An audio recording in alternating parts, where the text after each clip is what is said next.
বিসমিল্লাহির রহমানির রহিম। পরম দয়ালু আল্লাহর নামে। আলহামদুলিল্লাহি রাব্বিল আলামিন। সকল প্রশংসা জগৎ সমূহের প্রতিপালক আল্লাহরই।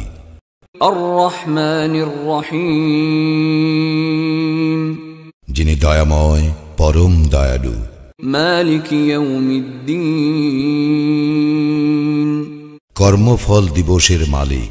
ইয়্যাকা না'বুদু ওয়া ইয়্যাকা নাস্তাঈন, আমরা শুধু তোমারই ইবাদত করি, শুধু তোমারই সাহায্য প্রার্থনা করি।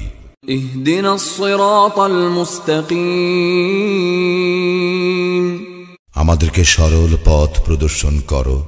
صراط الذين أنعمت عليهم غير المغضوب عليهم ولا الضالين। তাহাদের পথ যাহাদেরকে তুমি অনুগ্রহ দান করিয়াছ, তাহাদের পথ নহে যাহারা ক্রোধ নিপতিত ও পথভ্রষ্ট।